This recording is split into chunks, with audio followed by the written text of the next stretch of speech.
Where you want me to be up there? Where you want me? Wherever. This is your house. Where do you want to be? Good afternoon. I'm gonna use this mic because I always tell people to use the mic. And some people say I speak loud enough, I don't need the mic. Well, I'm gonna use the mic because I want to be heard. Good afternoon, everybody. Man, that sounds so refreshing.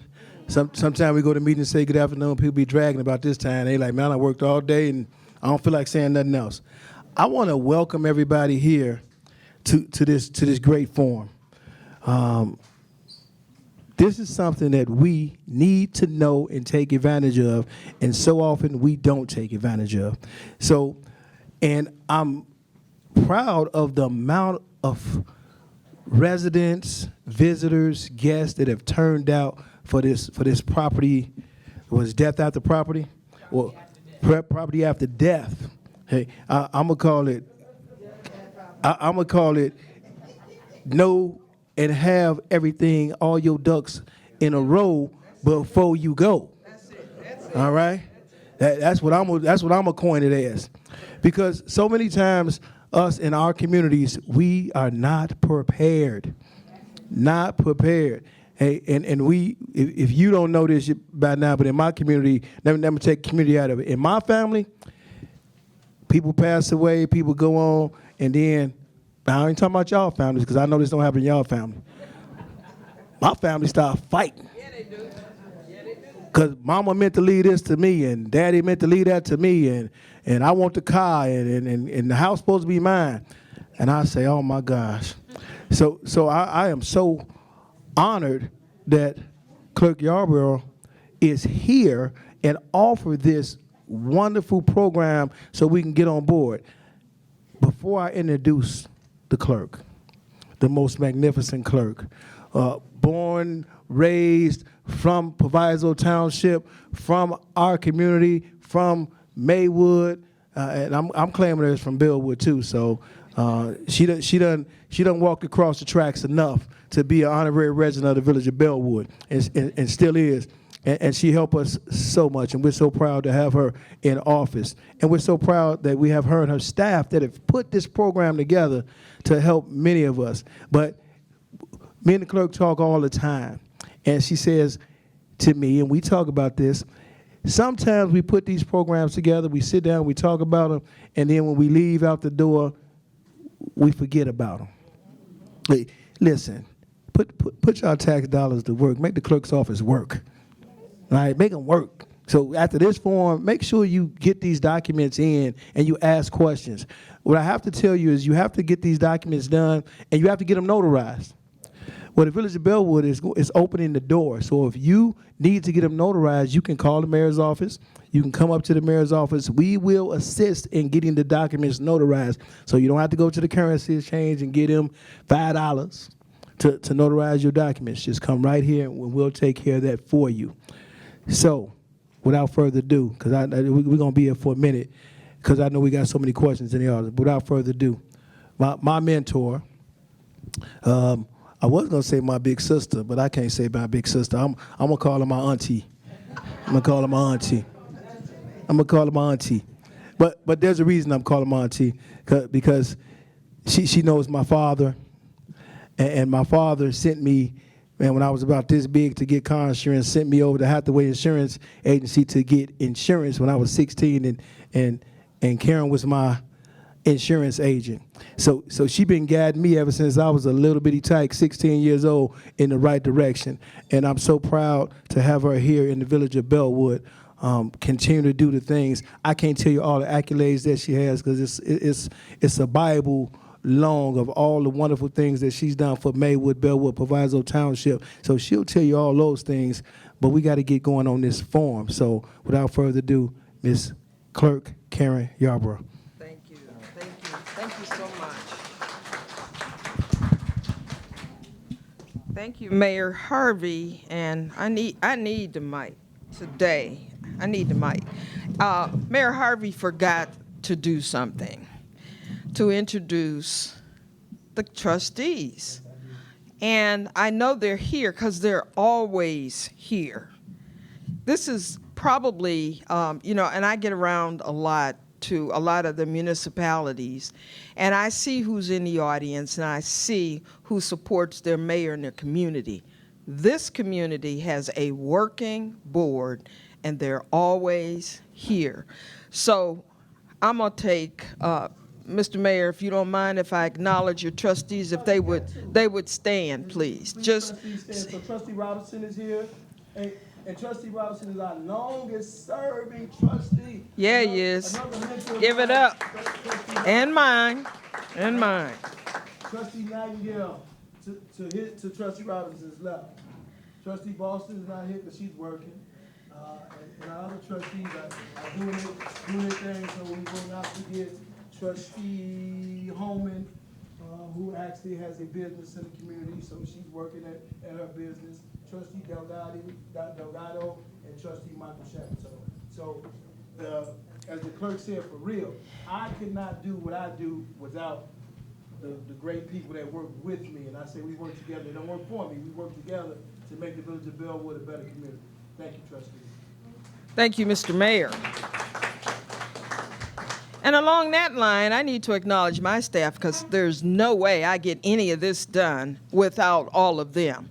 Robin Staggers is our community engagement person, and so when you want us to come out and engage the community, she's the woman behind the woman, okay? That's who she is. So give it up for Robin Staggers. And why don't all of my staff, why don't you just wave your arms so that they can see you? You're here. You're here in the house. Thank you so much for supporting our efforts. As Mayor Harvey said, this is one program that we're particularly proud of because we know how it affects people's lives. And he said it so eloquently. Kind of happens like that in my family too. Not your family, but my family. First there's the funeral, and then there's the fight. The car, the this, the that, the other. The one thing we have to keep in mind is that we accumulate all of this stuff throughout our lives. And how many of you gonna live forever? So two people, three, two. Y'all laughing? I'm gonna live forever too. Yeah, just not here. Just not here, okay? But at the end of the day, you have families, you know what you want to do. And if you do nothing, that's what will happen. Nothing. And there'll be the fight. I had a nephew who, at his father's funeral, how many of you have blended families? I do. I have a blended family. There's the X's and the Nexes and all of that. I got all that in my family. So my nephew, at the funeral, he said, well, Daddy wanted me to have the truck, so I want to go over and see my stepmama and see if I can't pick it up today.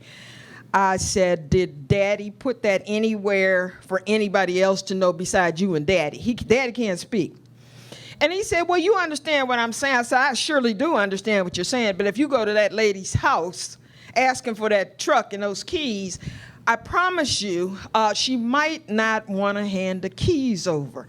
And he said, well, Auntie, I'll just see about that. I'll just see about that. Well, he saw about it. He went to the door. She didn't answer the door. Okay? So if Daddy really wanted him to have that truck, Daddy would have done something. And that's all we're here to talk about today. We're going to talk about two things today. We're going to talk about property fraud, which happens mostly the south side, the west side, the western suburbs, the south suburbs, a lot of this going on. We have a free program that will address that. But we'll also talk about how you can safeguard your home, your car, and your bank account, your wishes. And so after the funeral, you won't care. You won't care. But they will, those who you leave behind. We have two attorneys here with us. Steve Hinton travels with us. He's from Proviso. He lives right across the river, and he's been doing this for a long time. He's a real estate attorney. How many of you go to the dentist when your foot hurts? You're laughing, but when if you're talking about real estate, you should be talking about a real estate attorney. That's what you should be talking about. But why do people go to the eye doctor to have their spleen checked? Or what, worse? I mean, they do. They say, well, my uncle's father's sister-in-law's brother is an attorney, and it's going to handle my case for me. What?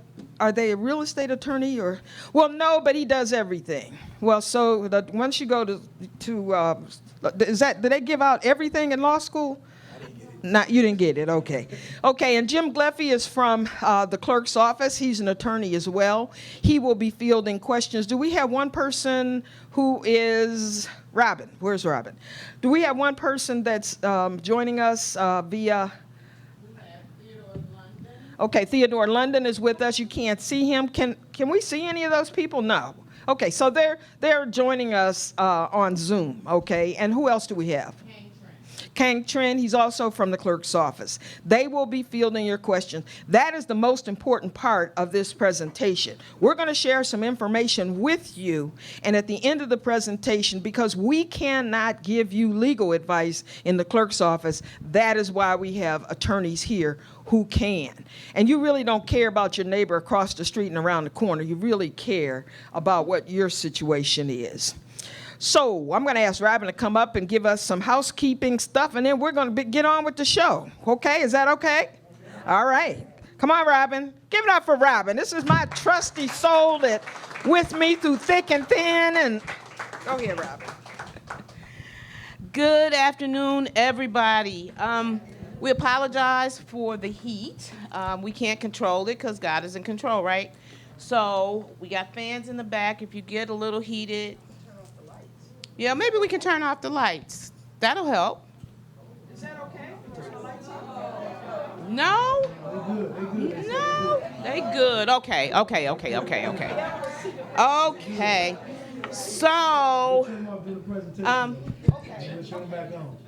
I am here to do housekeeping. Everybody has a cell phone. So what we're going to ask you to do is to silence your cell phones at this time so that it does not interfere with the flow of our presentation. I know many of you have been here before, and those of you who have not, I think the bathrooms are out this door and to the left, Tanita? To the right. To the right. You were given index cards when you came in, right? Index cards with an ink pen. We're taking questions at the end of the presentation. So all of your questions, we're asking that you please reduce them to an index card. And at the end of the presentation, you will hold the cards up and we will collect them and we will post the questions to our attorneys. Is that okay? That's okay. Okay, so we're going to move forward with our presentation. I'm going to give you back to our illustrious clerk. Okay, can we turn the lights out now? Oh, for the presentation. Well, turn them out. You'll see. It's not that dark anyway, but it'll bring down the heat some. On each side. So those of you that can't see up here, you can see on the side of the room. Okay? Okay. Carlos, are we ready to go? Let's go. Hello and welcome. I'm Karen Yarbrough, your Cook County Clerk. Thank you for joining us for this presentation on property fraud and managing your property after death. The Cook County Clerk's Office is one of the largest consolidated clerk's offices in the entire nation. In addition to functioning as the chief election authority for suburban Cook County, we maintain birth, marriage, and death records, and we assist property owners in redeeming delinquent taxes. We also have a recording operations division that records and stores land records and other official documents, which includes deeds, transfer on death instruments, and real estate documents. Now, nobody wants to talk about death or end-of-life planning, but it's a critical issue when it comes to managing your assets to protect your family and your loved ones. And we all need to be aware of the threat of property fraud. and how we can guard against this type of financial crime. At the Cook County Clerk's Office, we are here to serve, and we hope that this information you received today will be helpful on these important issues that impact all of our daily lives. Now, I'd like to introduce you to my trusty assistant who will guide us through this presentation. Thank you, Madam Clerk. Before we begin our discussion, we want to let you know that we will have volunteer attorneys available at the end of the presentation who can answer your questions about the topics we will be covering. If you are joining our program via Zoom and have questions that come up during the presentation, simply type your question in the Q&A section through your Zoom link and the attorneys will respond accordingly.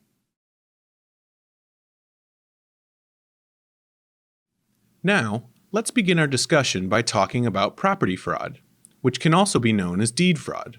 So, what exactly is property fraud? Property fraud is the fraudulent and illegal recording of a document against your home's property records. We call it paper terrorism, and it's a very real problem and potential risk for all property owners. How can this happen? Almost every state has an open and public recording system, meaning that you cannot freeze your chain of title like you can your credit report. Plus, county recorders are not authorized by law to validate legal claims made in documents.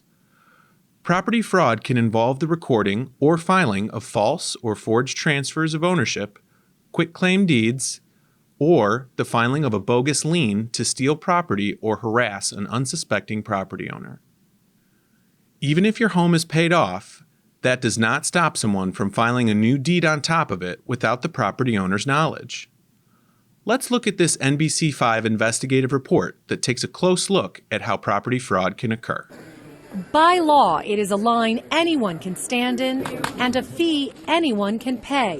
$40 is all it takes to get a deed or other document officially recorded in Cook County, a simple perk of open government openly abused by serious scammers. I think they call them, financial parasites. She was new to her office as recorder of deeds when Karen Yarborough says she first spotted the trouble. To steal a home, all you have to do is doctor some paperwork up and Photoshop it, bring it to the recorder's office, record it, voila, you own a home. Con artists exploiting a system that relies on the honesty of those who use it, recording forged documents in order to steal a home outright. Sound far-fetched? This is a kind of crime that I never imagined that could happen. It did to Chicago Treasurer Stephanie Neely until it happened to her. I get this call, I'm like, what do you mean someone has changed the name on my deed? What do you mean? How do they do that? In her case, a stranger recorded a fraudulent deed, waited until she was at work, and then changed the lock. They want to physically be in your house, because once they're there, it's very difficult to get them out. Precisely what happened to this Chicago woman. This individual had paperwork that was Xerox that showed the deed was in his name. She asked us to conceal her identity because You're in constant fear that they will try something next, because believe it or not, they did come back 3 days later. one man connected to her case was arrested and convicted. As the recorder's office continued to field fake documents, I decided that I couldn't sit idly by and watch this happen. Yarborough brought in this man, They believe that the government created artificial duplicates of all of us. an expert on sovereign citizens, the extreme anti-government movement often behind this crime. They believe they can completely ignore our government and do whatever they want to do with impunity. Pitcavage calls it paper terrorism and teaches the red flags, like the punctuation sovereigns add in the middle of names, the refusal to use mainstream addresses or zip codes, and how they employ lengthy, arcane terms. The flurry of documents they file may be fake, but their threat is real. They're bullies. They're brazen. They think that nothing can touch them. A lot of times they'll come in and overwhelm our frontline staff. It may be 20 of them will come in. Yarborough has a catchy comparison she uses to get a non-believer's attention. In Illinois, it is easier to steal a home than it is to steal a car. It's fraud and, they're taking people's homes. So there is now a simple way for some homeowners to protect themselves, the free property fraud alert system. You load your property index number, then you get an alert if any document is recorded in connection with your property. Counties across the country are now turning to this kind of system as these cases of mortgage and property fraud continue to grow. Lisa Parker, NBC5, investigates. To combat this problem, Clerk Yarborough created a property fraud unit with investigators and caseworkers who respond to and investigate any complaints of property fraud. The clerk's office also offers a free property fraud alert that will provide a telephone call or email to the property owner anytime a document is recorded against their property or the property of a loved one. There are 3 easy ways to sign up for the clerk's free property fraud alert. You may sign up in person at the clerk's office, you can sign up online, or you can sign up with a telephone call. Once registered, if you receive an alert or have a reason to be concerned about property fraud, you can contact the clerk's property fraud unit and our staff can help research the problem and coordinate a response. Call 312-603-4000 or visit our website at cookcountyclerk.com/property fraud. On a related note, while we're on the topic of your chain of title and fraud, property owners often need to obtain an official copy of their property deed when purchasing a home or for tax purposes. You should be aware there is a predatory practice aimed at homeowners in which companies offer a copy of your property's deed at a large markup price, sometimes exceeding $200. The clerk's office wants to remind you that we offer the same service starting at just $6. So there's no reason to pay exorbitant prices to gain access to these essential documents. Now, let's move on to the second part of our program, which is making plans to manage your property and assets in the event of your death. As Clerk Yarborough noted, no one wants to talk about death or end-of-life planning, but it's critical to manage your assets to protect your family and loved ones. Having a sound end-of-life plan is one of the greatest gifts that you can provide to your children and family members. Consider this. What do you think these 3 legendary individuals have in common?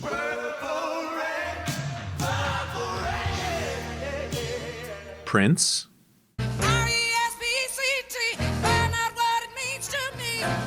Aretha Franklin, 87 years ago, our fathers and Abraham Lincoln.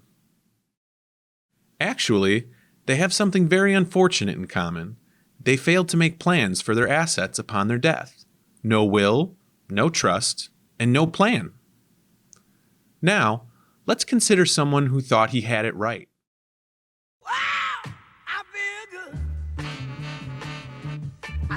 Music legend James Brown, the Godfather of soul. When he passed away in 2006, Brown's estate was worth an estimated $90 million.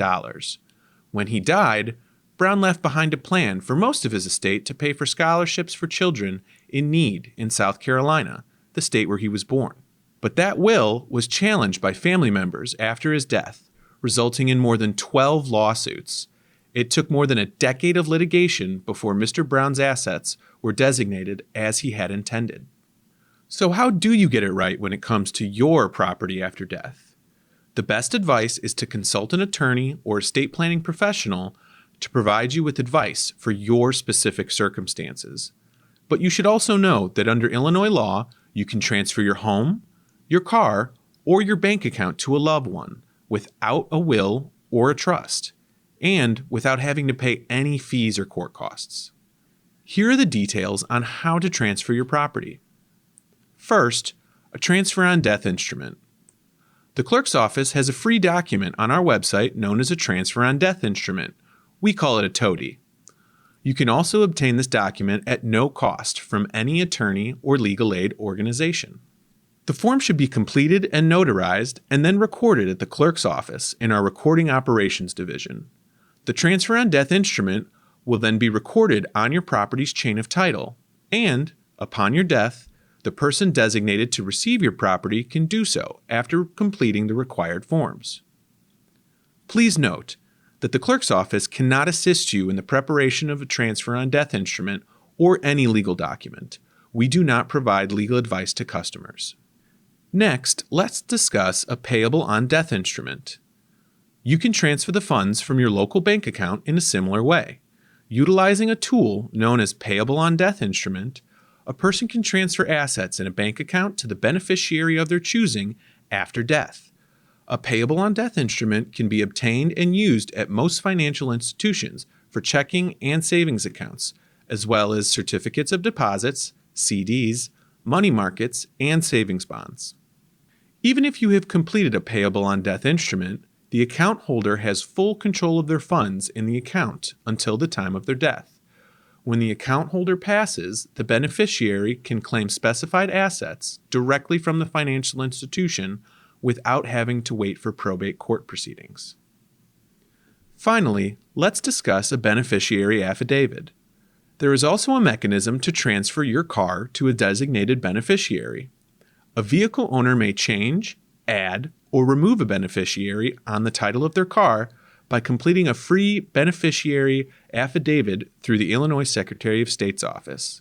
To obtain this beneficiary affidavit, go to the Illinois Secretary of State website at www.ilsos.gov. Keep in mind that if money is still owed on your home or vehicle at the time of your death, your beneficiary will be responsible for the mortgage and payments moving forward. On behalf of Clerk Karen Yarborough, we hope that you have found this presentation useful. The clerk's office is your first line of defense against property fraud, so we hope that you will take this opportunity to sign up for our free property fraud alert if you have not already done so. Managing your property and your assets in the event of your death is also critical to protecting your family and your assets, and to ensure that your wishes are carried out after your death. A copy of this presentation is available on the clerk's website if you would like to review it again or share with a friend or family member. Please visit www.cookcountyclerk.com/PAD resources to review the presentation. Now let's ask the volunteer attorneys who are joining us to introduce themselves, and we will open up our presentation for your questions. How many of you have seen this presentation before? 1, 2, 3. Okay, you 3 people, I'm not going to call you out, but did you do something after you saw the presentation? You could just shake, yeah, okay, good. A lot of times when we present these, we have a number of people who come back and they see it again, and I ask the question, well, what did you do after you saw it the last time? And most times I get nothing. Mr. Mayor, can you believe that? Nothing. So I'm asking that this can only work for you if you take action. How many of you already have a property fraud alert on your property now? Okay. How many of you want a property fraud alert on your property? Good. We're going to make sure that every single person in this room gets an opportunity to sign up their property today. Okay? Today, not tomorrow, next week, or the next time I see you, but today. So, Robin, I ask that you get the forms ready, okay, and Pat, everybody, put your hand up again so that Robin can get a form to you so you can fill out the top part. We do not need your PIN number. We can get that. We need your name, your address, your phone number, and whatever else is on that form. But we're going to sign you up today. So our attorneys are here, and they are the subject matter experts, and they're going to answer your questions. So if I could have somebody bring the cards up to me. Anybody have questions that they put on their cards? And there are no dumb questions. There are no dumb questions. If you don't know, you don't know. And if you don't take advantage of this opportunity to talk to an attorney for free, these folks charge a lot of money. Do you all have, do you have 2 microphones? Or you have, okay. You'll share it. Okay. May I have the first question, please? Hand me questions, please, so that we can ask these questions. I think it would be better just use this one because we get feedback. Just one. Okay. That's me. That's us. Okay, the first question is, what if you lost your index ID number? That's an easy one. Your index ID, are you talking about your PIN number? Whose question is this? Your PIN number? Did you get your tax bill? I know you did. You didn't? Whoa. You didn't get your tax bill? Okay. Well, you probably won't get another one until January. But anyway, I even know how late they're coming out. Let's not talk about that. Sir, we can give you your PIN number. You can get your, you know what, get his address, give him his PIN number. Okay, sir, why don't you come up, give him your address. He's going to give you your PIN number. And just for future reference, you could go online to the Cook County Property Tax Portal or the Cook County Assessor's Office, and you could do a property search. You type in your address, and it will tell you what your PIN number is. So. But it is on your property tax bills. Anybody else didn't get your tax bill for your first installment? You didn't get yours? Oh, well, good. You don't have to pay it then, I don't guess. I got mine. I didn't like it. Next question. How much does it cost to get a copy of a deed? And 2, how much does it cost to put property in a trust? Steve, why don't you take question number 2. How much does it cost to put property in trust? To answer the question, it's one of these legal answers that people don't like. And the answer is it depends.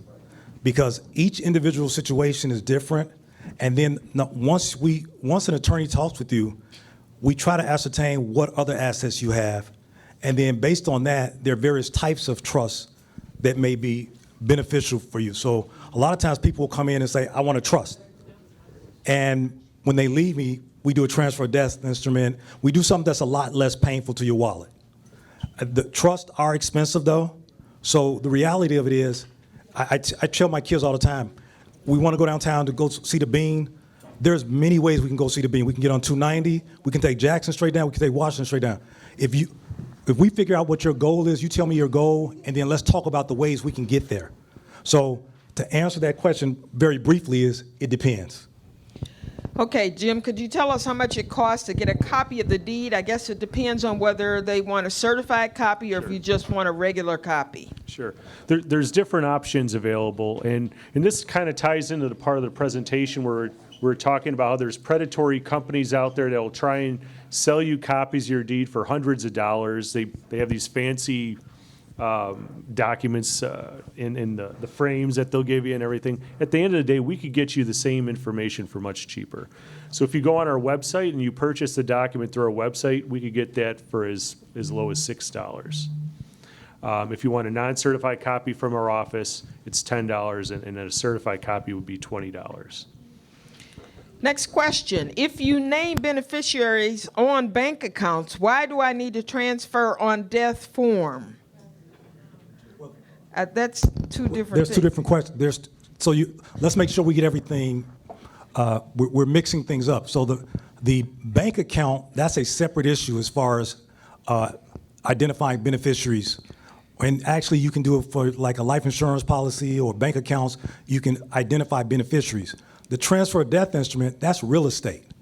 And basically, just like the document says, upon your death, that property then transfers to that person that you so deemed, or those people that you so deemed on the transfer of death instrument. But just listing people as beneficiaries, you're still going to have to do a transfer of death instrument or something, because I'm not sure what you're listing people as beneficiaries on, unless it's a transfer of death instrument. Yeah, it's for property. Right. It would have to be for property. Absolutely. Okay. The next question is name of the form for the vehicle transfer, Jim.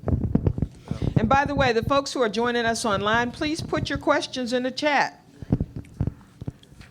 The name of the form, I will get the exact name, but it is a form offered by the Secretary of State's office, and I believe it's the Secretary of State Vehicle Beneficiary Affidavit. But I'll confirm that. Okay, how often should we check with the clerk's office to confirm alert is still active? Jim? You don't have to do anything to check to make sure the alert is still active, as long as you sign up with our office and you don't do anything to remove the alert. We'll make sure that you get alerts anytime there's a document that is recorded on your property. So if you sign up for the alert and you sign up for email notifications, we'll send it to that email address, or if you sign up for phone notifications, we'll call you at that phone number. But be rest assured, we're not in the business of removing alerts. If you sign up for the alert and someone else tries to remove the alert, we're not generally going to do that. So. Next question. Does your property have to be paid off in order to designate a beneficiary? I hope I got that right. Whose question is this? Did I get it right? Did I get it right? Okay. Does your property have to be paid off in order to designate a beneficiary? Absolutely not. This program will be shut down if we're waiting for everybody to pay their houses off.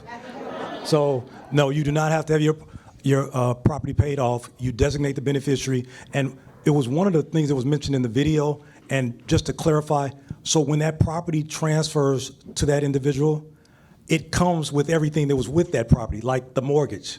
So the person that's assuming the house, they don't automatically assume the loan. I want that to be very clear. You have the option to try to refinance and get that loan in your name. But theoretically and legally, when that person passes away, that loan becomes due and payable.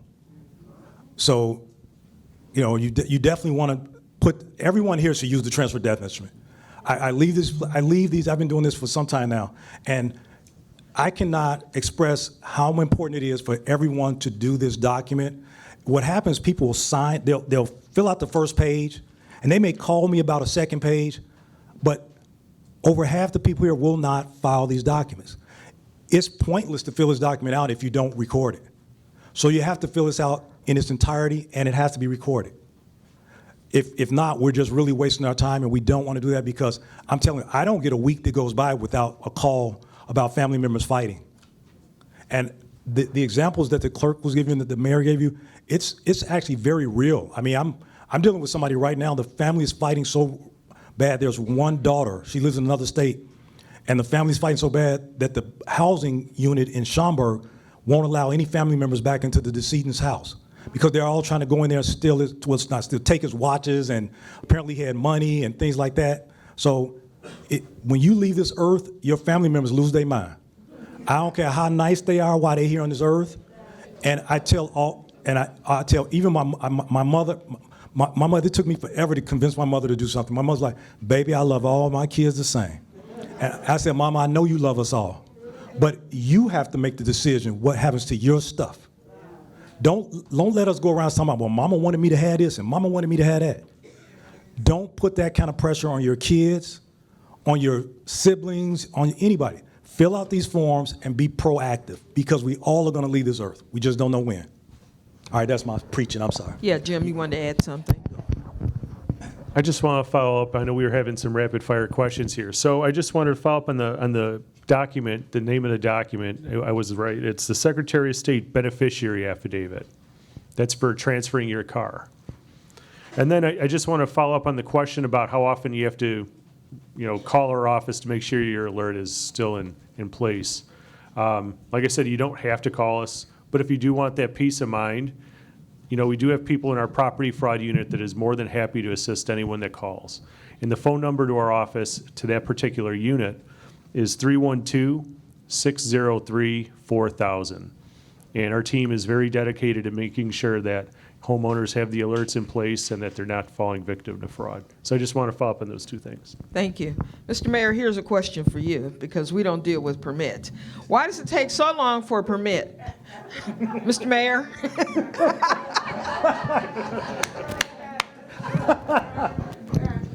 That is a great question. Usually, permits are supposed to take 7 to 10 days. What people don't realize is that there's a lot of people requesting permits. So sometimes people give me a list and say, I want to get my permit, but there's 50 people in front of you already that are going through the process, so now you become 51, and we send some of our permits out to a third-party vendor that does read the permits, read architectural plans, and it depends on what you're doing. Some people are actually building a house, and they have a stack of things that have to be gone through, and sometimes they get sent to someone, and they come back for revisions, and they get sent back, and they get back for revisions, and it takes a while. Most easy permits, I want to put up a fence, shouldn't take as long. I want to put a roof on my house, I want to put a door in, shouldn't take as long, but we have some integral permits that take a little bit longer than 7 to 10 days. Thank you, Mr. Mayor. Hopefully that answered the question. But I will give you a caveat, and I hate giving this caveat. If you are having a problem with your permit and it takes longer than the window they say, 7 to 10 days, call my office. Come see me. We'll work on it. Thank you, Mr. Mayor. Next question, what is the process to apply for your deed once your house is paid off? And I really would like one of you to explain that you get your deed at the time you close your deal. So please explain that. Sure. There's a common misconception that your property deed operates the same way as, say, your car title. You know, when you have a car note, you pay that off. They send your title after you pay off your loan. That is different from when you buy your house. When you buy your house, you actually get the deed at your closing, and you have a mortgage on the property, which serves as a lien to back up the property if for the mortgage lender. But you own your property, and you have a copy of your deed, regardless of how much money you owe on your property, unless for some reason there's a foreclosure proceeding or something that is done by the lender to take away your property. But the deed is yours. And what happens after you pay off your mortgage, the mortgage company issues what's called a release of mortgage. That just documents that the mortgage that you took out is paid in full, that there's no other monies owed on that mortgage, and it just clears your title for the future if you wanted to sell your property, or if, whatever reason, it just alerts the public that there's nothing owed on that mortgage anymore. So generally what happens is the mortgage company should send the release of mortgage to our office for us to record. They might have it returned to you. There's a lot of cases where the mortgage company doesn't do that. So if you pay off your mortgage and within a couple of months you don't see any document coming through to you, contact our office and we'll check to make sure that document was recorded and that everything is on the public record, that your payoff is recorded in our records. So you could call that number, yes. Thank you, Jim.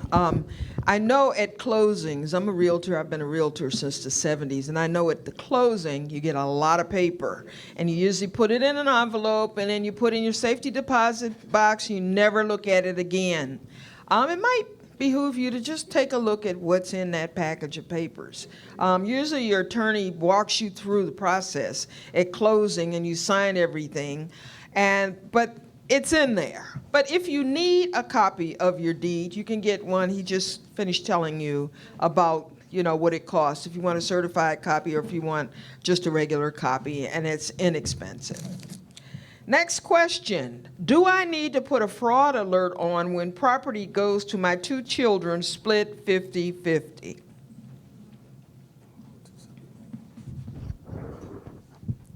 So is the question, is the property already with the children 50-50, or is it going to go to the children 50-50? I mean, I guess it doesn't really matter. At the end of the day, you can put a property fraud alert on in either situation because your children are your loved ones. If it's your property that you're hoping to give to your children, you could certainly put the property fraud alert on your own property. So, but if you call our number once, and I'm going to do another plug, 312-603-4000, our property fraud unit will be happy to get you set up with the property fraud alerts if you don't have the opportunity to do it here today. Next question. What do you do if you want the house sold and the proceeds divided among children?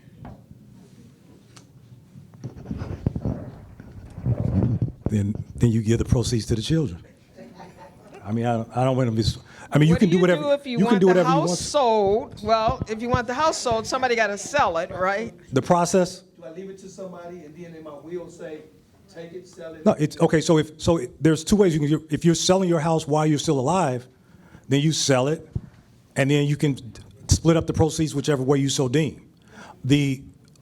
Right. But if you die, then that's where you come in with you either have a transfer of death instrument that basically designates those beneficiaries of the property, or you have a will that designates those beneficiaries of the property. So you have to have something in writing upon your death that will designate or direct those that are still here as to what you want to have done with your property or the proceeds of your property. It seems Yes, like, ma'am. I just went through a similar situation with my father and my uncle and the mom together. My father passed, my aunt passed, my mother passed. My aunt was the last remaining person, she died. And the property, based on Illinois law, went to my aunt because she was the last remaining owner. So we end up with nothing, but thank God, due to the fact that my cousins and I had a good relationship once the aunt died. They agreed to split the proceeds from the selling of the property. But I find myself in the same situation as I will my two children. How do I protect my two children plus my grandchildren, that they will get equal proceeds? well, you could designate that in your will, and that's the issue. When people don't realize in the state of Illinois, everyone has a will. First of all, the legislature created a will for us, and it's an order in which a person passes away. When you pass away, if you're married, your spouse gets 50%, your children get 50%. If you don't have any spouse, then your children get 100% of that. If you don't have any if you don't have any children, then the spouse gets 100%. Uncles, aunts, brothers, it's like this whole maze. Yes, ma'am. Okay, so then I'm totally confused. We really did not consult a lawyer, but based on our research, we found that the Illinois law supersedes the will. No. That's the whole purpose of having a will. A will supersedes the statute. And then what happens is, because think about it, a person passes away without a will, well, we don't know what somebody wanted. Well, the legislature came up and said, okay, when somebody passes away without a will, this is the way we dispose of their assets. Husband and wife, children, grandchildren, brothers and sister, uncle, aunt. It's like this serious maze. You can get down to you have to go far in order to fall off this chart. It's like third cousin removed. It's out there. But the will says, forget all that. This is what I want to do. Because your will, you can leave your money, you can say, forget my family. I want to leave all my money to my church. I want to leave all my money for the care of my dog. You can do whatever you want with your money. Right. So the will is what, the will supersedes all of that. You're welcome. Next question. How can I make sure the deed is still legal with no interference? Did you mean encumbrances? Whose question? Yes, ma'am.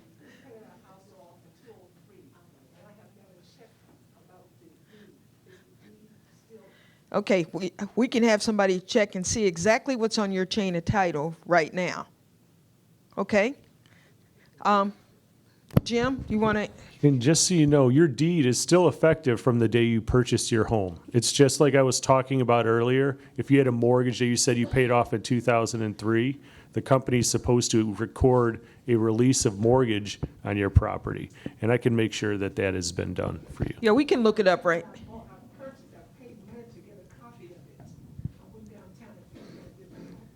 Okay, did you receive a copy of it?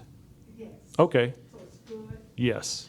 You want to know, though, if there's any encumbrances. Is that correct? Okay, you know what, you get her information, and then you look it up, and let's take a look at it. We can see that. We can see that for you.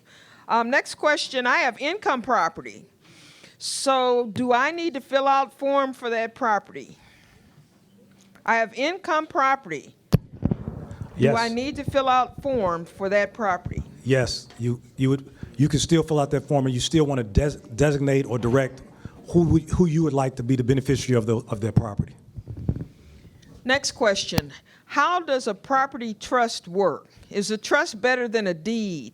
How do you add a person on a deed? You want me to restate it? First of all, how does the trust work? Why don't we start with that? A trust is a separate legal entity, in essence. So you can put all your assets into a trust. That's what some people do. You put your stuff into a trust, and you can put your bank accounts into a trust, your car, your house, everything you own is into the trust. So legally, you don't own anything. So what happens is a lot of people with high income, celebrities, and things like that, they will have a lot of their assets sitting in a trust. Somebody's a doctor, they get sued. You sue them, they have $5 to their name. They don't own anything. The trust owns everything. So it's illegal, but this trust is a separate legal entity. So that's a trust. The deed has nothing to do with the trust, though. So a deed is simply just a document that explains to the world who owns this piece of property. That's all that the deed is, and is recorded in a public forum at the clerk's office in the recording department, and it's open to the public to see this is who owns this property. If you want to put somebody on your property, I think that was one of the questions. Yes. The quickest and easiest way to do it is what's called a quitclaim deed. A quitclaim deed is simply adding an individual to your deed without giving any warranties or guarantees. They take everything that you have. So you're not saying this is free of any liens, any encumbrances. You know, the difference is when you go out and purchase a home, when you purchase a home at what we call an arm's length transaction, the person that you're buying the house from is giving you this house free and clear of all encumbrances. So that means there's no more mortgages on the property, there's no past due taxes, there's no personal liens on the property. You getting this property free and clear. That's what a warranty deed will do. Well, a quitclaim deed is just giving you whatever I have. And what that's done, a lot of times that's done between family members. It's quick, it's easy, and it's efficient. If I want to add, let's say I want to add my brother to my deed. So what I would do is I would do a quitclaim deed. My name is Steve Hinton. I would say Steve Hinton quitclaims his house to Steve Hinton and Lawrence Hinton. So I've added myself and my brother at this point. So I quitclaim the property to the both of us. Okay, next question. This is on a toady. What about due on clause on a mortgage if there is a mortgage? Did I?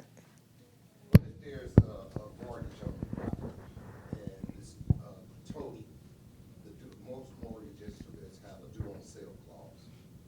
How does this toady affect that? It doesn't affect it. It doesn't affect it at all.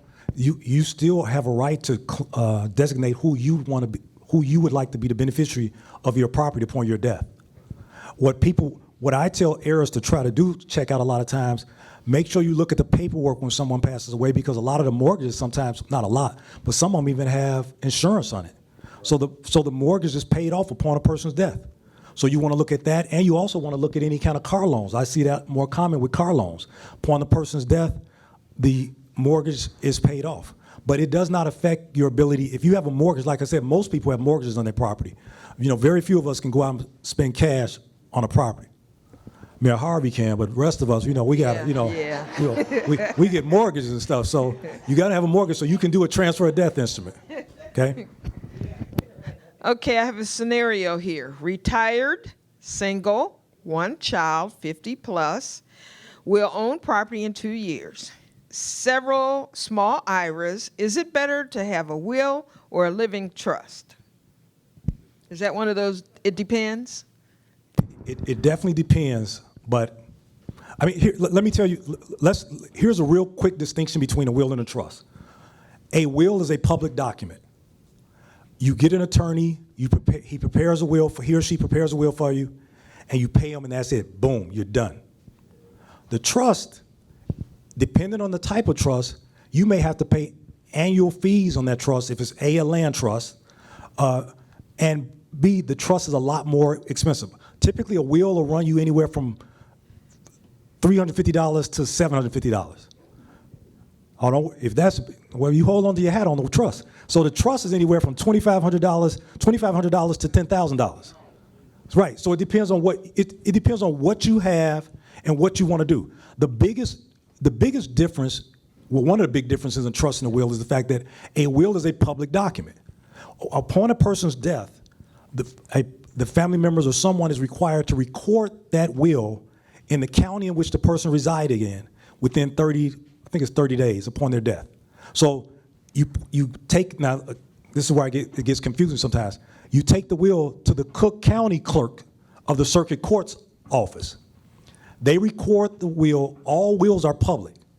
And that's another reason why some celebrities or some people may not want a will, because I don't want you to know what I have. Because again, this is public. As I told my brother and my wife, I don't care if people see what I have. They can't get it. So we have a will instead of a trust. I'm not spending that kind of money for a trust. So it just depends on what you have and how you feel about your assets. But whenever you have something that specific, I would recommend that you find an attorney and talk to an attorney. Attorneys should be able to guide you for little or nothing.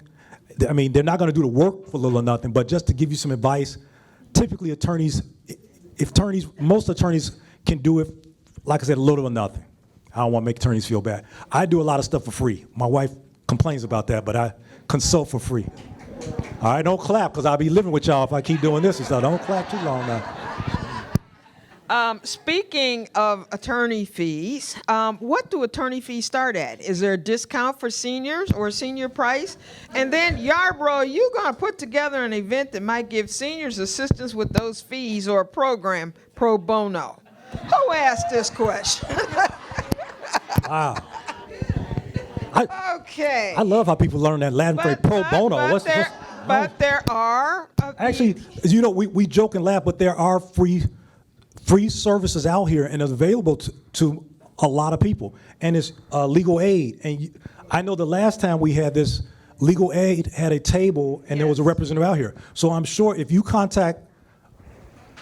Robin Stagger, she can give you that information. Right, Robin will give you that information, right. Yes, right. Yes. Because Attorney Hinton does not do pro bono. Okay.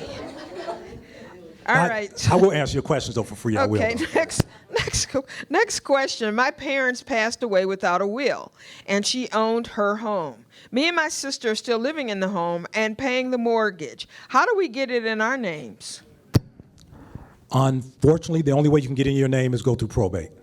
After a person passes away, there's nothing to be done other than by judicial order, and one of you all have to be nominated to be the administrator of the estate.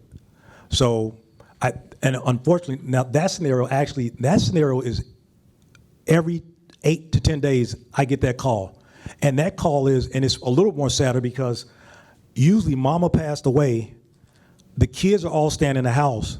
There's a mortgage on the house. But they pay it, but they don't have good credit to get it in their name, to get the loan in their name. So I tell them, just shut up, don't say anything to anybody, and keep paying it. A bank will never call you if you make the payment. They only call when you stop paying. Then, you know, when you get your credit in order and all that, you might want to do something. But for now, I mean, really, there's nothing you do. Now, the caveat to that is, though, the hard part about that is, you got to hope and pray that you can get insurance on the property.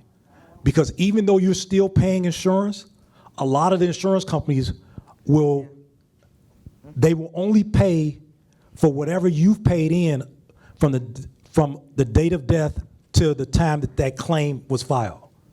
So you got a whole roof that was ripped off, it may cost $15,000, you got a claim for $15,000.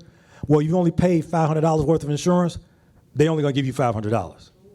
Yeah, so it's a give and take. And then the other thing is, it's hard to get contractors or something like that sometimes if you can't show ownership. So, you know, like I said, it's just the best way of doing all this is a transfer death instrument. You got a transfer death instrument, it's nothing to talk about. The upon transfer, when the homeowner passes away, the decedents, the beneficiaries, whoever they name, They go to the clerk's office and they just submit a document saying, I'm accepting this house, thank you much. And that's it. And then we put your name on the document. There's a question about money again. If Clerk, you owe I have money on I your, have one thing to add there. well, you have to add it after I get through. Okay, I'm sorry. If you owe money on your house but have a senior exemption, will that pass on? No. Oh, No, the you senior, all know that. No, the senior exemption only applies to the person that applied for it. I believe it extends throughout the full year though. So if somebody passed away in January 2020, they'll have the exemption for the whole tax year 2020. Okay, now Jim, you can add. Sorry. On the last situation, I just wanted to add, it's important for the person who, so say you put in a transfer on death instrument for your property, it's important that you notify the beneficiaries that it's out there. There is a time period, it's generally 2 years from the date that the person passes away, that the person will have to claim the property through a transfer on death instrument. So I could foresee situations in which there's a transfer on death instrument, you think you did everything you needed to do, but you didn't tell the people who are the beneficiaries, and then they don't know what to do. And if there's a probate estate open during that time, that time period's even shorter.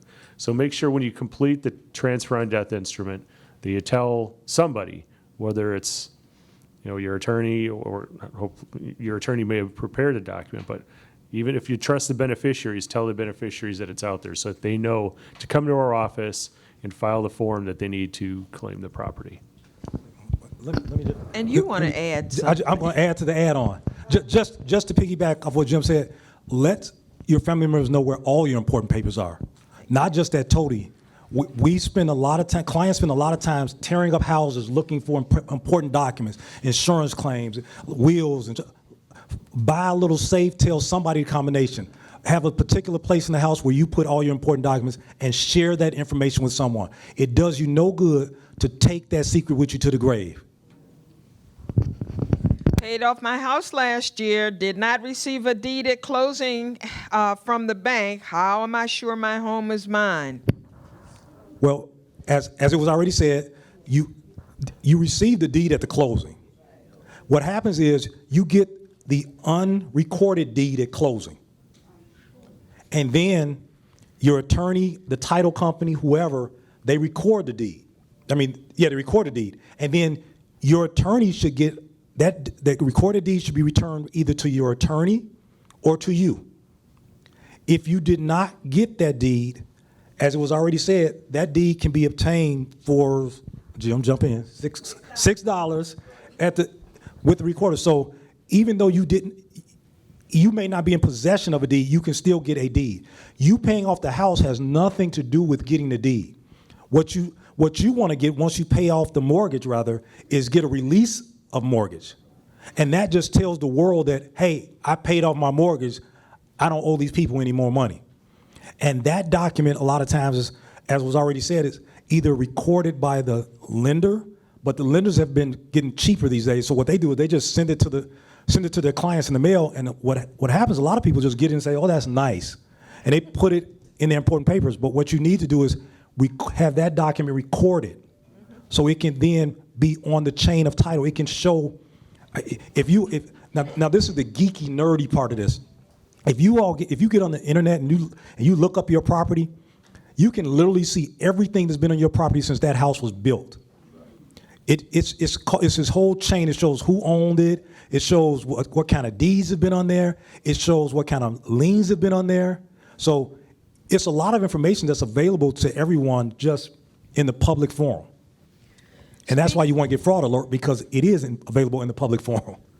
Speaking of technology is complicated for me as a senior. Can I request written information? The answer is yes. So whoever this is for, yes. Whatever you need, you call Robin Staggers, and she'll give you her card, and she will help you with whatever you need. We're here to serve. And this is what we do. And these outreaches that we do is our way of bringing government to the community. Okay, so Whether you know how to even turn a computer on or not, it doesn't matter. We have a number of people who come in who do not use technology at all. You see, Robin? Okay, all right. What are the costs associated with these documents? Can the property be transferred into a trust rather than a person? How do you stop family from contesting a will? Good luck with that one. No. What do you do about that? Jim, how do you get a family member from contesting a will? You can't really control what your family does. Mr. Mayor, can you call the cops?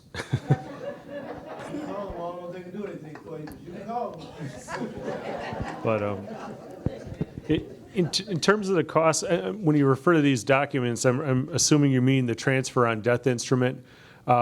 Historically, those documents, the cost has been the same as recording a deed or a mortgage. Just in the last few years, the county board, with the support of the clerk, has, especially with COVID, we understood the importance of these documents and why they should be available at a more accessible price. So now to record the document, it's only $50. Before, it could be over $100 if you include all the fees and stuff like that. So it's $50 to record a transfer on death instrument. That includes all of the add-ons. Okay, the second question was, can the property be transferred into a trust rather than a person? Yes, transfer on death instruments can be placed into a trust. I think that is a new addition to the law that just started this past year in January. Okay, I have an affidavit of title, covenant, and warranty, and torn certificate of title and warranty deed. Different dates on each one. Which document number goes on the form? I have an affidavit of title, covenant, and warranty, and a torn certificate of title and warranty deed. Different dates on each one. Which document number goes on the form? So if I understand the question, you have two documents. One's basically a certificate of title through like the Torrance system, and then another one's just a deed, a warranty deed. One says affidavit of title, covenant, and warranty, and that's in January of 80. The other is Torrance certificate of title and warranty deed on the day I bought the house. Both of them are title deeds. What was the date on the torns? One was January of 1980, one was March of 1980. They're only 2 months apart. I would say the January document. So just a little, Close on the house? yes. And there's just a little bit of a history. There used to be two different sets of document records. There was the records that we still continue to use to this day, which is the land title system. And there used to be a system called Torrens. And when you purchase a home now, usually those transfers are insured by a title company. It's title insurance in case there's some issue with the title where someone else has a claim on it, that the title company's going to insure that for you. I also have that, Chicago Title and Trust papers. Right.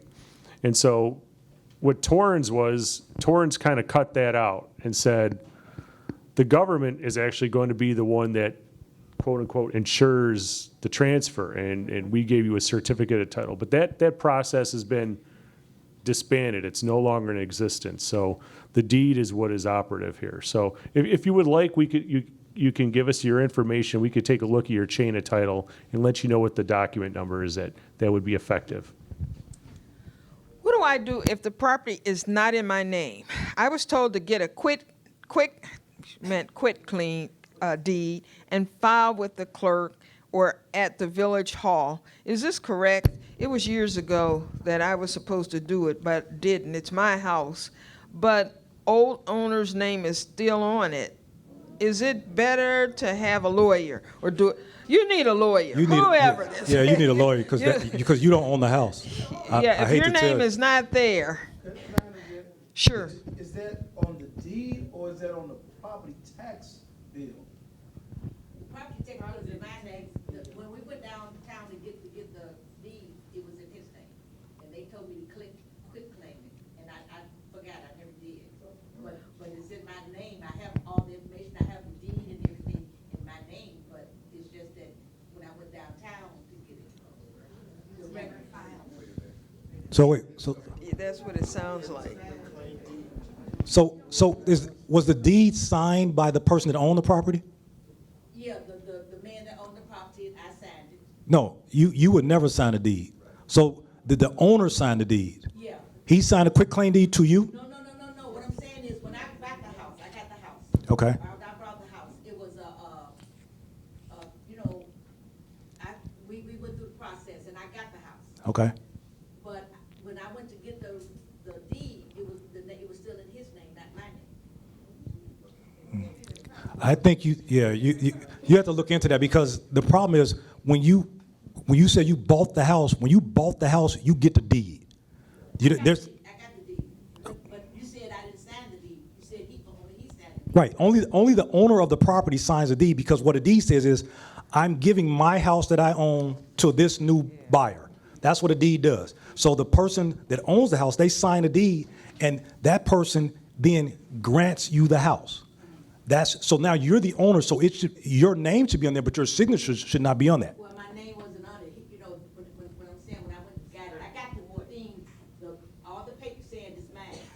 But when I went downtown to get my paper, it wasn't, my name was not, it was still his name. Okay, I'm going to ask that you give Gleffy your information so he can take a look at your chain of title and bring it up, okay? Do you need a transfer of property if you have a will or a land trust? It depends. I mean, Okay. I don't know we don't know what's in your trust. What's in your trust? But theoretically, you wouldn't, because it's kind of overkill. If you have a land trust, by nature, you probably have beneficiaries assigned on the land trust, so it would be overkill at that point. Okay. How long are these forms? How long do these forms go for? Does this overrule a durable POA? I'm on my mom's bank account. Is that enough for her money being transferred at death?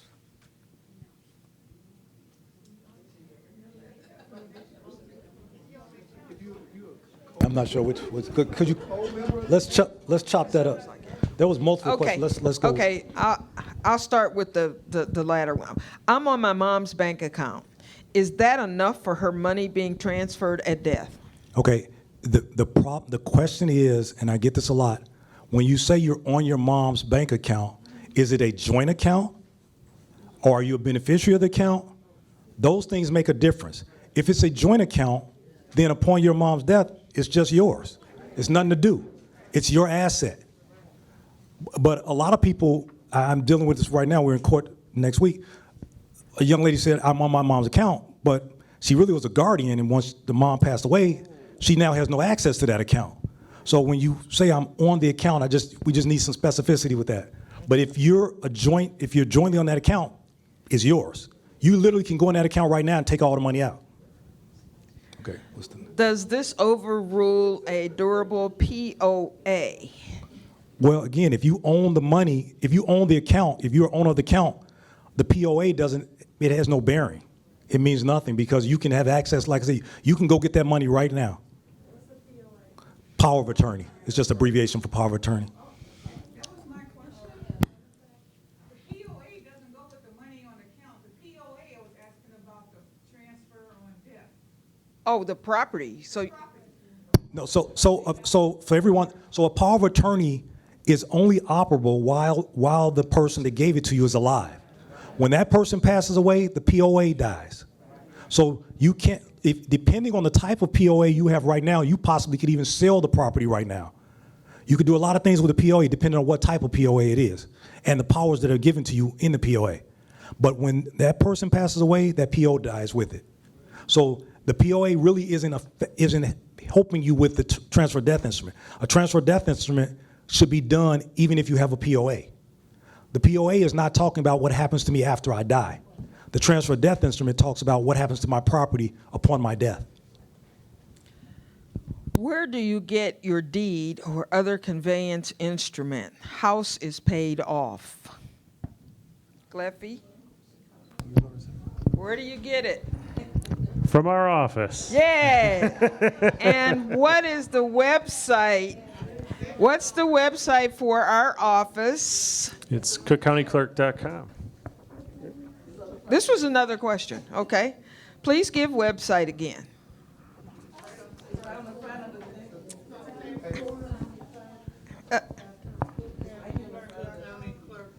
cookcountyclerk.com. Actually, it's .gov, right? It's .com. It's .com. Yeah. That's right. It's cookcountyclerk.com.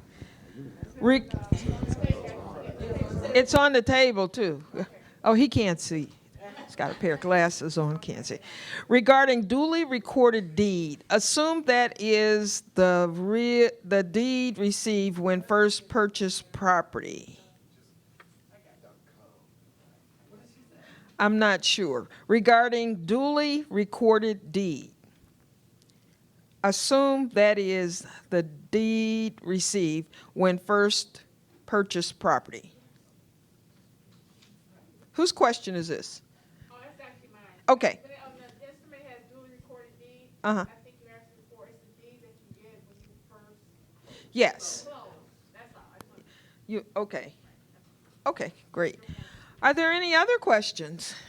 Okay, yes, ma'am. Oh, you got one, Mr. Mayor? Oh, whoa. Okay. No. If you put an address in the, for the, like my. Yes. Two different houses come up. Two? Yeah, my address is 303, theirs is 308.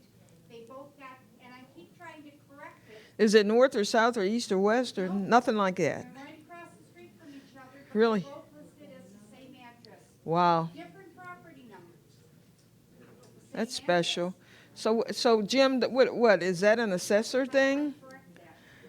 Yeah, well, that he can figure that out. What?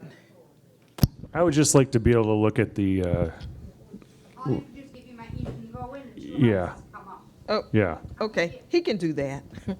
Mr. Mayor, you got a question? I do have a question. Okay, let's have it then. If you're filling out the form, but you own 2 or 3 lots with the same property, how many forms do you need to fill out? That's a good question.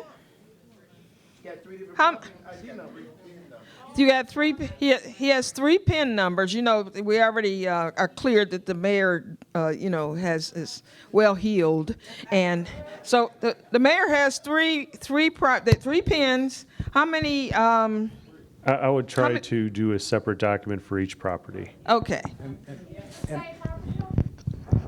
And the reason. Okay. I was going to say. Is it for? So I do own a small 2-bedroom house in the village of Bellwood. Okay. And it has 3 PINs. No. I don't really want to tell this. It has 5 PINs. Okay. I can answer that question. I can answer that question. There are situations, because I had the same situation, where there were 2 PINs for the property where I live. I was getting 2 tax bills. I could only get the homeowner's exemption on one, so I'm paying, right. So I went to the assessor's office and had them to combine it so that I would have 1 PIN. And then you can get your homeowner exemption, your senior exemption, and all of that. So if it's for the, am I telling, I should let the attorneys talk. No, right? no, keep I'm just going. telling you what I did. No, but you have more information. Look, I was about to start taking notes. Okay. No, but there, sometimes there's a non-buildable lot next door to you, and maybe you buy it for $500, okay? Then you get a tax bill for that parcel, okay? So what I did is I went to the assessor's office and I asked, can I combine these 2 properties under 1 PIN? They said yes. I said, where's that on your website? It wasn't there, okay? So I'm telling you this so that you know it does exist. You can do this. And the benefit is you get a new PIN, 1 PIN, and then all those exemptions that you may have on your primary residence, you'll get those exemptions on the 2 parcels together. Now, Mr. Mayor, if you got 4, you say you got 4? 5 PINs on one you can combine those. You can combine. But I was. Oh. See, we said he was well heeled, Yes, ma'am.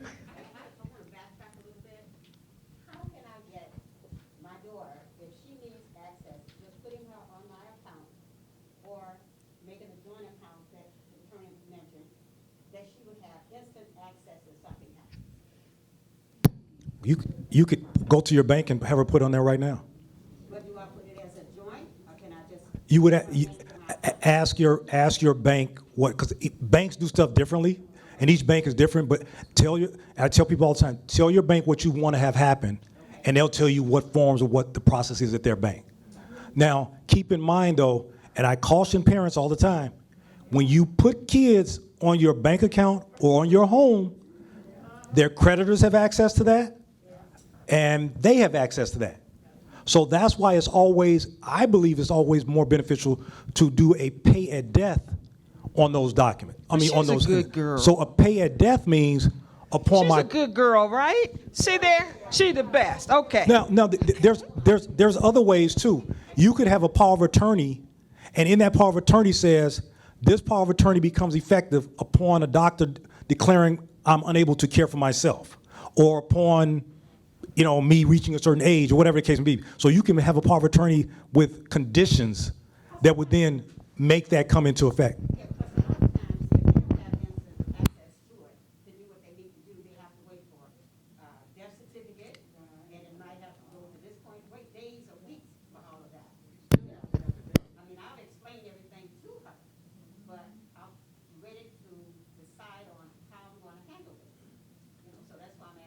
Well,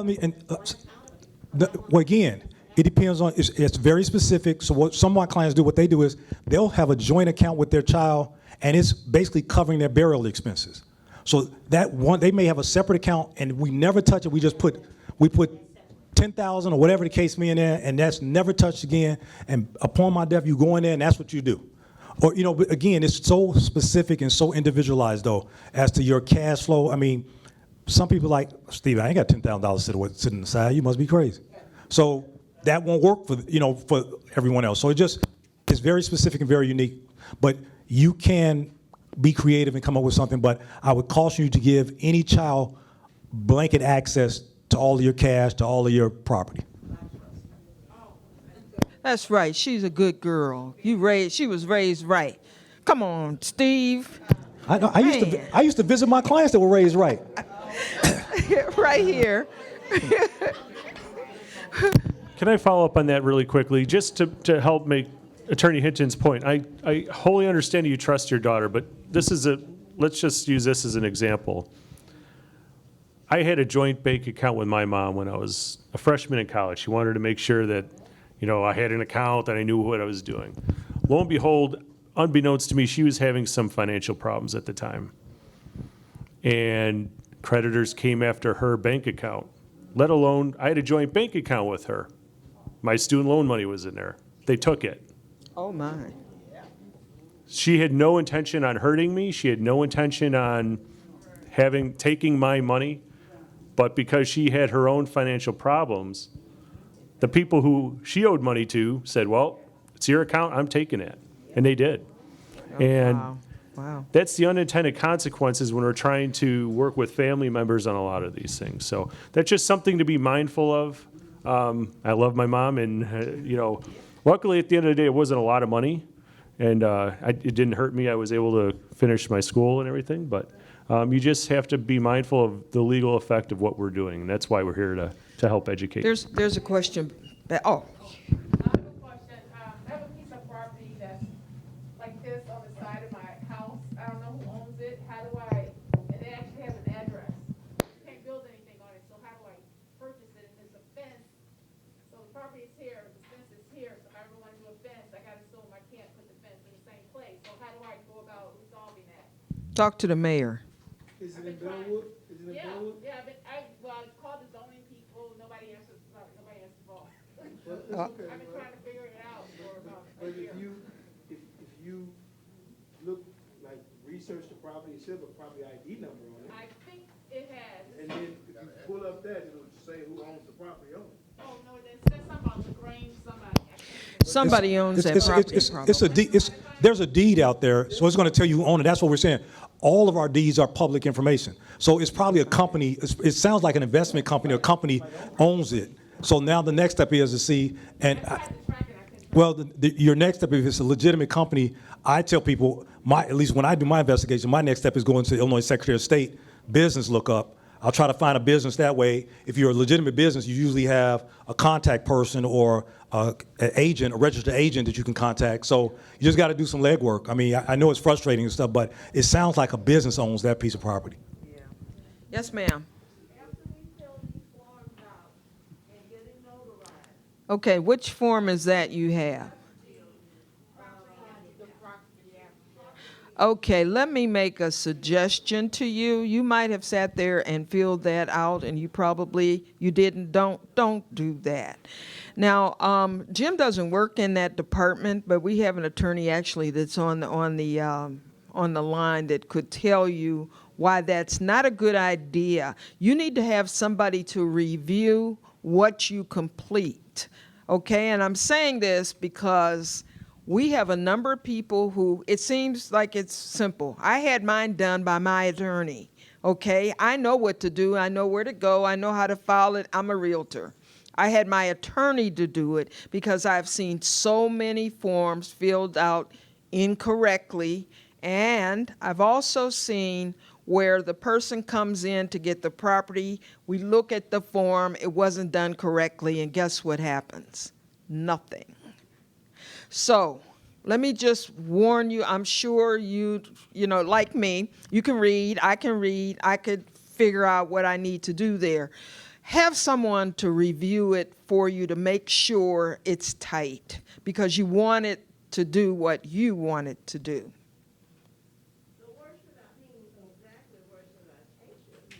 Well, it has to come to our office to be recorded. Okay, you have to get. Is there two signatures on there? You have to have two signatures notarized by a notary. Yeah, and some notaries will not do it because it's dealing with property. So. The currency exchange will not notarize it.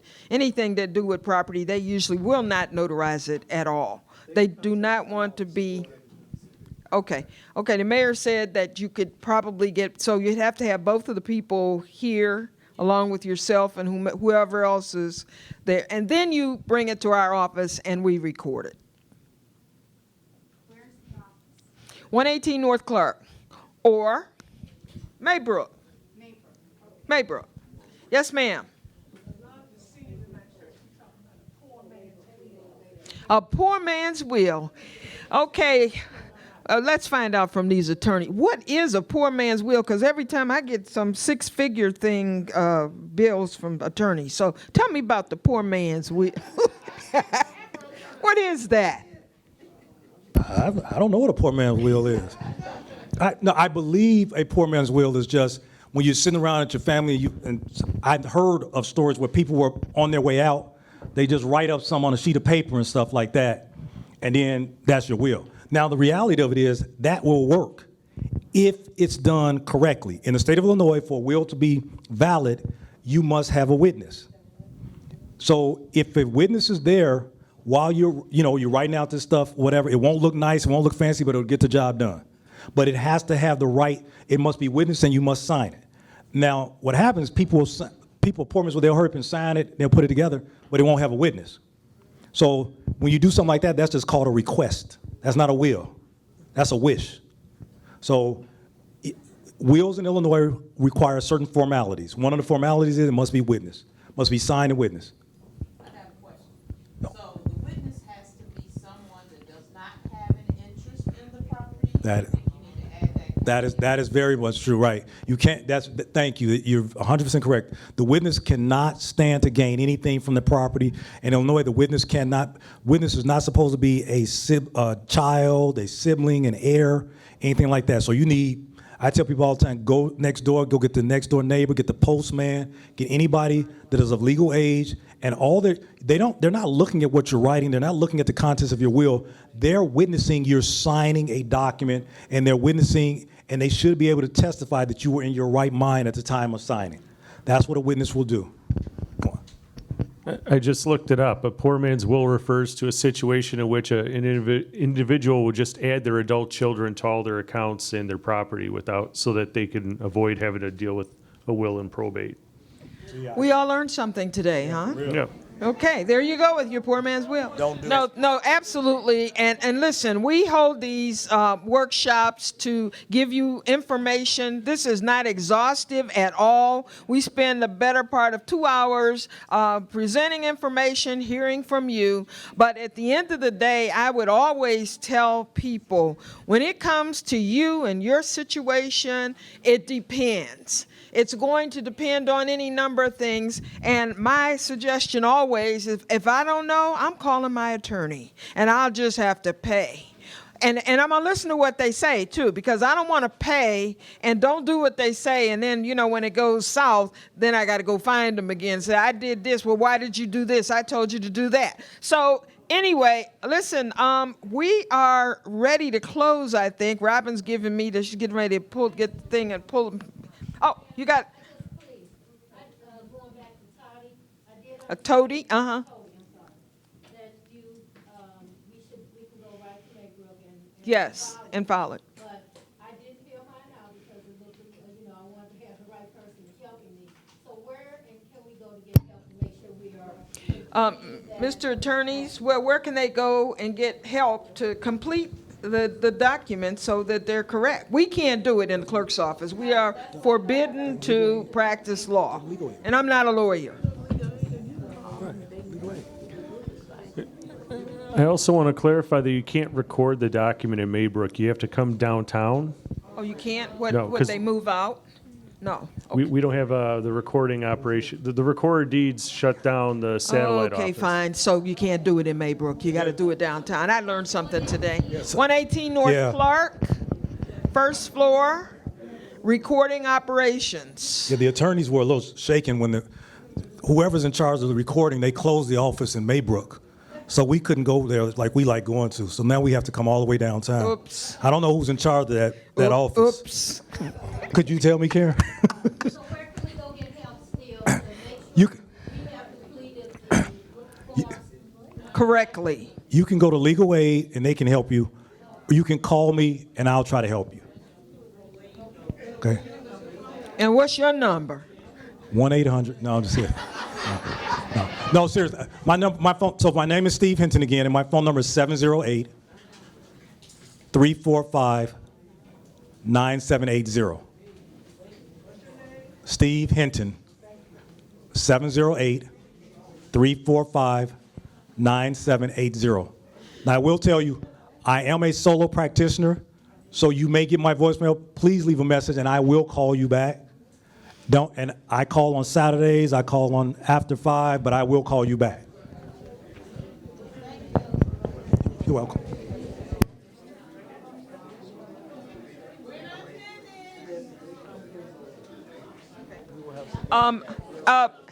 Everybody, Mr. Mayor just alerted me that if there are Bellwood residents that need help with, and they want to get the documents notarized and they need help with review, that Bellwood will do it.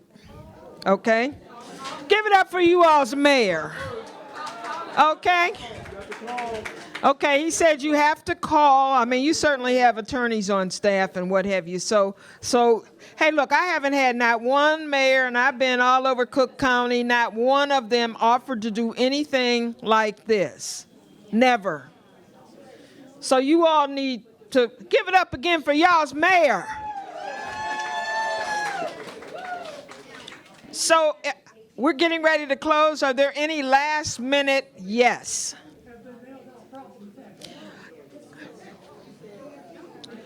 So what had happened was, no, they haven't mailed them out. You probably won't get your tax bill until January. I know that doesn't have anything to do with the clerk's office. Okay, let me be clear. The clerk's office does not send the bills out. That is the second installment. Yes, that's correct. And for your information, Mr. Mayor, you might want to touch base with Cook County to see how we can help if there's a situation where you have to have a tax a loan. Okay? Yeah, okay. All right, with that, everybody, thank you so much. Robin wants to talk. Can I have your attention, please? Those of you who are filling out the property fraud alert forms and leaving them with us, you have to sign the form at the bottom and date it. When you turn it into our staff, we have to look at your ID to make sure you're who you say you are, okay? So this is property fraud. And the other thing is, if you have more than one property, you have to fill out a form for each property you own. And that's the same thing with the transfer on death instrument. If you own more than one home, you have to have a transfer on death instrument for each home. Okay? Any questions? Anybody who wants to have one of these events in the future, you can give me a call at the office at 312-603-3974. We'll look at our schedule and be happy to bring this forum to your community. Thank you for coming and have a blessed day.